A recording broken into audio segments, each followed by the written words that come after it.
Good morning, everybody. Today is the Thursday of the third week of Lent. It's a special day in my life. It's my birthday today, so I hope you will remember me in your prayers.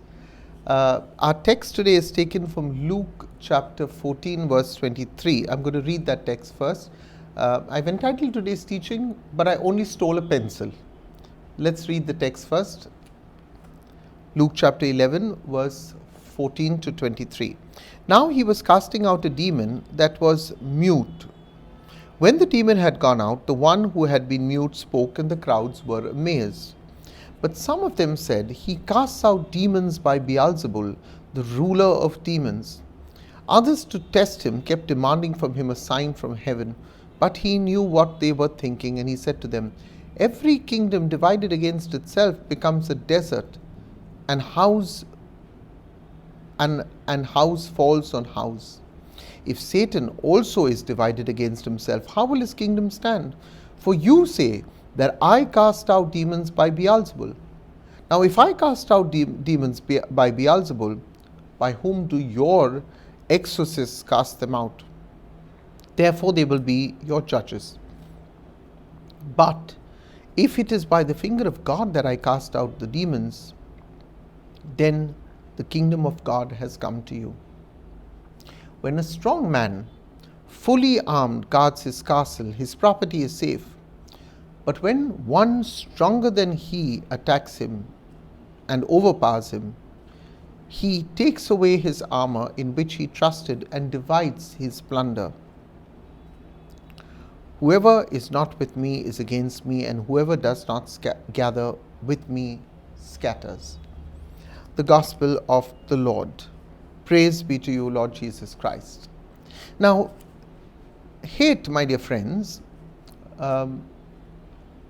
which very often we use very liberally as a word, I hate that person, or I hate ice cream. I wish somebody really said it. They don't really. But hate is a very dangerous word to use and a very dangerous emotion to come to. Why? Because the very thought of hate is accompanied by, especially when you talk of hate against a person, it is accompanied by a feeling of great irritation, hostility, anger. You see, if I'm angry at something that has happened around, I can be calmed down. You can quell anger. But trying to take away hate from someone, trying to remove hate from someone, trying to quell hate can really be like scaling Mount Everest. And when you allow this hate to simply grow in your heart, you provide it with some bacteria to feed it, that hate begins to grow like a cancer. It grows rapidly, it spreads its cancerous cells.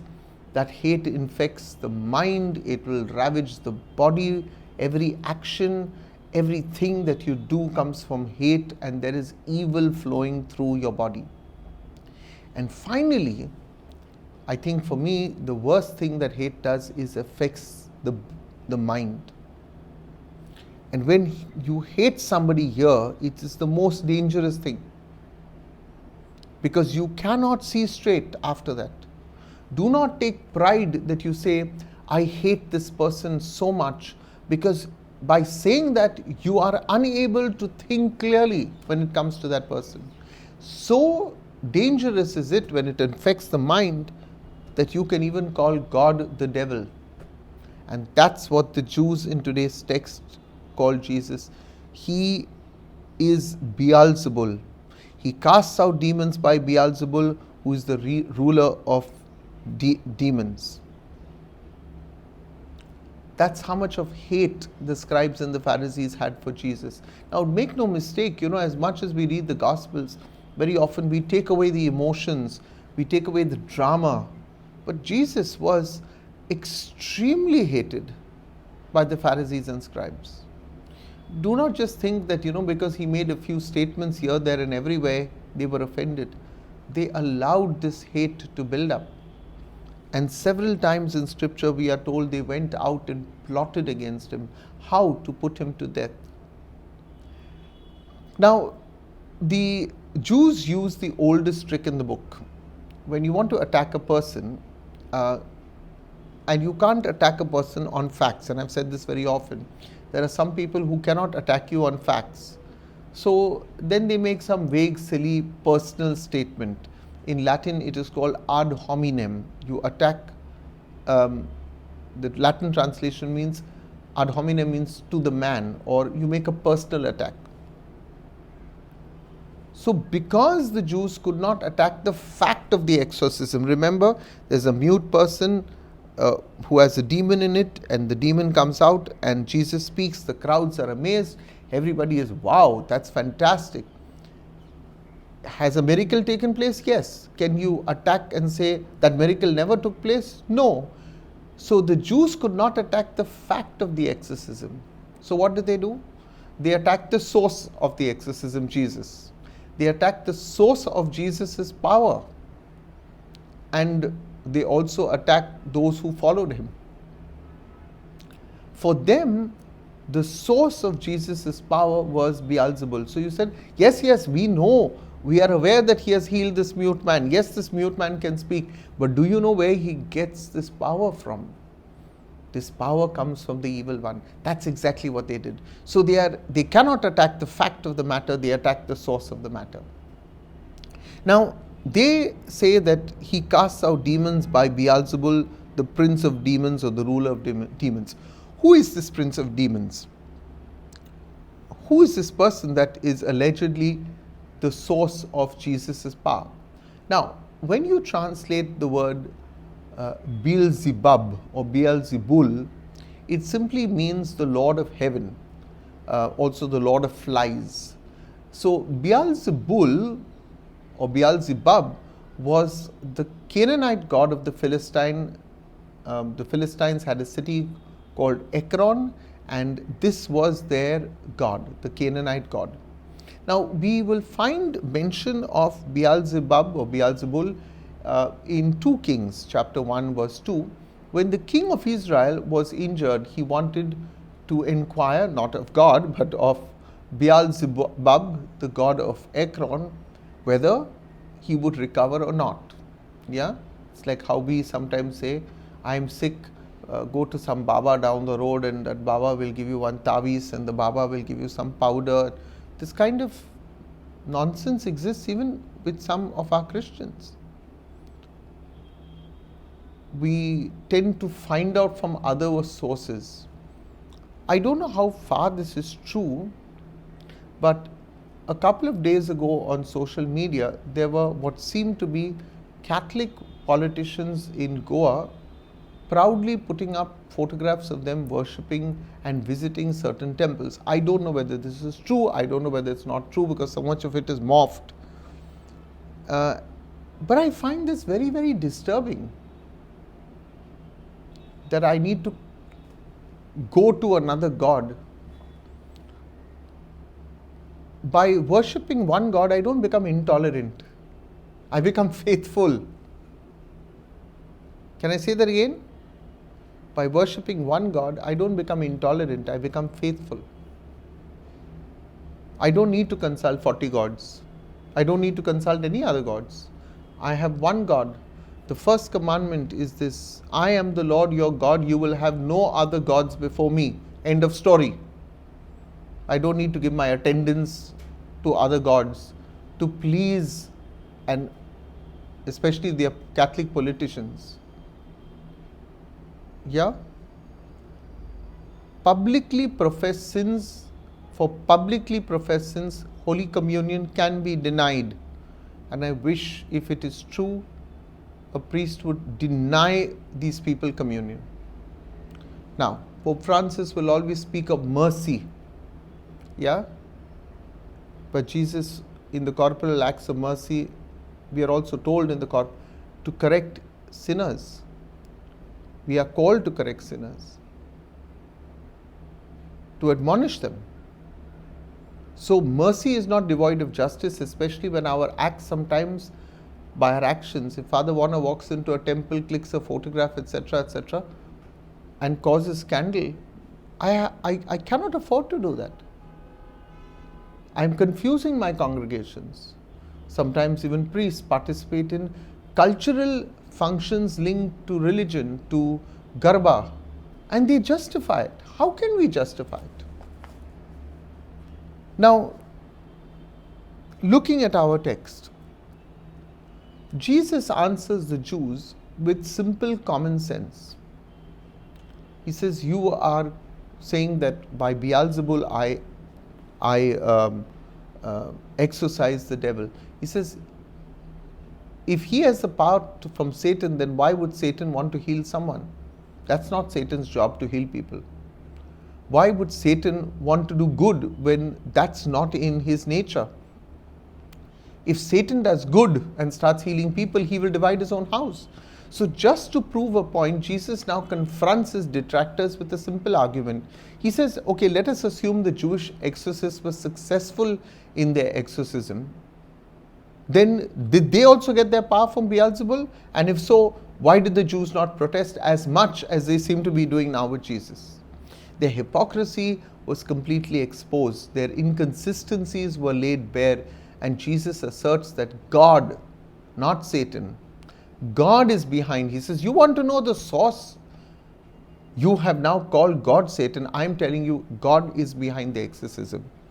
And then as to leave them completely red-faced, he uses a very familiar phrase, which the Jews were familiar with. We are not. He uses that phrase, the finger of God. And by now, the Jews would have, as it were, their grey cells would have kicked in. That term finger of God goes back to Exodus chapter 8:19, where the Egyptian magicians recognize God's power through Moses. Here's the point that Jesus is making. If a foreign magician could recognize God's power, what was really wrong with these Jews? And that recollection itself would have sent them, scurrying back to their little righteous Pharisaic holes. The Lord wants us to confront sin in our life, not to justify it. We are justifying sin. Too many people. And when we speak the truth, then we get attacked. Yeah, if today I spoke about politicians, I know somebody will say, fathers, you all should stop talking about politics. Like as if politics is devoid of life. Yeah, I suddenly take out politics from my religious life. No. We have to speak the truth. Too often I think a lot of people dance with the devil because of convenience. Yeah? I'm getting something from a politician and Father Warner says something about that politician. Attack Father Warner. Why? Because I'm getting something from that. I've gone through that. I've lived through that in Bandra. When I stood up for certain social causes. I know Catholics who attacked me. I can tell you for a fact that there was a delegation that went to the Cardinal, and the Cardinal himself called me up and said, Warner, a delegation of people are coming to see me. What do you want to say? I was so appreciative of Cardinal Oswald Gracious on that occasion. And I said to him, Cardinal, you should hear what they have to say also. Yeah? You have a right to hear what they have. Maybe I'm doing something wrong, but you have a right. But if I'm being asked to keep quiet for the sake of our Catholics who are being persecuted by a political class, backed by Catholics who gain and benefit from them, then I will not keep quiet. And I must tell you that I was transferred from Bandra. Yeah, I once asked Cardinal Ossi, I said, did you transfer me because of this issue? And he very politely said to me, he said, Bandra will always have Bandra's problems. But I got my answer. You see, we have reached a stage where we hope God won't mind our minor transgressions. Of course God minds transgressions. That's his, he sent his son to take away our transgressions.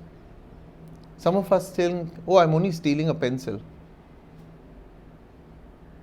Stealing a pencil does not make stealing 100,000 rupees any less sinful. To the human mind, stealing a pencil is perhaps very insignificant and inconsequential over the more as we would condemn $100,000 theft. And then we'll say, how could they steal so much? But hey, I also stole. I stole a pencil. Even if it's a pencil, for God, that is a sin. A sin is a sin. Dancing with the devil is a dance with the devil. Even if you say, I'm just, taking a few little jive steps with him. I'm not doing a very robust tango with the devil. I'm just doing a little jive. Just a little, Father. And that is why Jesus ends with that. And let me read it. When a strong man, fully armed, guards his castle, his property is safe. But when one stronger than he attacks him and overpowers him, he takes away his armor in which he trusted and divides his plunder. It is Satan who is referred to in verse 21. It is Satan who has taken over our castles by fooling us, taken over our lives by fooling us, by saying, but one pencil, it's okay, just rob it. And Satan, by these small little sins, has taken over our lives. It is he then after that who guards our lost souls. And he guards them very zealously. And it is he who thinks now that this property, the soul of Wilson and the soul of Ryan and the soul of Ivan and the soul of Father Warner is now my property. I have managed to guard it. And then Jesus says, hey, a stronger man will come. A stronger man. But when the stronger man, who's the stronger man? Jesus. When the stronger man comes, he overpowers him. He strips Satan of his armor in which Satan trusted for so long, and he'll now divide his plunder. Jesus died for us. He won the castle back. That's why we say, joy is the flag flown high from the castle of my heart. That lovely song. Joy is the flag flown high from the castle of my heart. Jesus won the victory and he flew his flag over my life. Is the flag of Jesus flying today in your life? Are you holding the banner of Christ crucified and died, or are you holding Satan's armor? For many, the futile death of Jesus on Good Friday could have been avoided. Why did he have to not go after those Pharisees? Why did he have to attack them? He could have kept quiet. Jesus, keep quiet. Father Warner, keep quiet. Don't say anything. Your following on YouTube will grow if you speak nice, goody things. Compromise a little, no? Compromise. That's the way of the world, compromise. But we who fly the flag of victory over the castle of our hearts on the morning of Easter Sunday know better that it comes with a price. It comes with death. You don't dance with the devil. You don't dance now, you don't dance ever. For on Easter morning, Satan will be crushed. Death will lose its sting, and as the scriptures say, the weeping may tarry through the night. Joy comes in the morning. Today I ask you for your prayers for myself. On my birthday, I'm 52 today. I have no problem with my age. Pray for me. I often ask people on my birthday to do an act of kindness. If in any way my teaching has touched your life, go and feed somebody else. Go feed the poor. Yeah? Contribute to the Love, Joy, Hope Foundation. I have always supported, especially on my birthday, I've asked people, please contribute generously to this foundation, to the Love, Joy, Hope Foundation. It's run by Lenny and Nadia Suarez. They've taken in 8 children. The number of children fluctuates sometimes, but they've taken these children, they look after them, they care for them, they treat them like their own, and I can assure you those children are loved. Yeah? They are loved. Do an act of kindness if you want. That would make me happy on my birthday. But I also share my birthday today with Father Elton Namori. He is now in Rome. He was the secretary of the Cardinal. He was a young man when I was in Mount Carmel's parish. His mother Christine, wonderful lady, has worked in our parish office at Mount Carmel's for years. I say ours because I still feel connected to Mount Carmel's. And Christine, you should be so blessed that you have a son like Elton. And Elton, if you're watching this in Rome, happy birthday. Also want to pray for Custodio from St. Jude's Parish, who celebrates his birthday. God bless you, Custodio, for all your service to St. Jude's for the 10 years that I was there. You were by my side, helping, assisting, and I know that this is a special year for you because Anthony is going to get married. You and Mila make such a lovely couple. Continue to serve the Lord. Continue to serve Him. And to all of you who share on this day a birthday, I know there's a lady in my parish in St. Stephen's. I can't get her name. I visited her and she also told me we share, she lives in Jenny's and Sharmila's building. I can't get her name. But happy birthday to you and all of you who share your birthday with me today. May the Lord bless you, guide you, keep you. For those of you who watch and you'd like to make a contribution to the Love, Joy, Hope Foundation, please send a message on 98202 42151. That's 98202 42151. And my office staff will respond to you in about 2 or 3 days. I want to make a request. Please don't send WhatsApp messages. It takes me about 2 or 3 days to clear off those messages. I'm in Goa today. I'm with my mother and my father. I'm recording this message in advance. And my sister Sharida and my niece Sienna are coming down from Dubai after 2.5 years. They'll be here tomorrow morning, the 25th morning. And I'm very happy to be with family. That's our greatest joy. That's our greatest joy. So thank you everybody for your good wishes today. Pray for me, pray for me, pray for me. And pray that the Lord may lead me. I've been asking Him to show me really His will in my life, and I feel more and more He's calling me to step down from holding posts and powers to spend the rest of my years writing and reading and reflecting, and I need to discern, and my superiors need to agree with my discernment, but pray for me. Thank you once again for your love, your kindness all through the year. I'm humbled and indeed indebted to many of you for your love and support for our ministry. God bless you.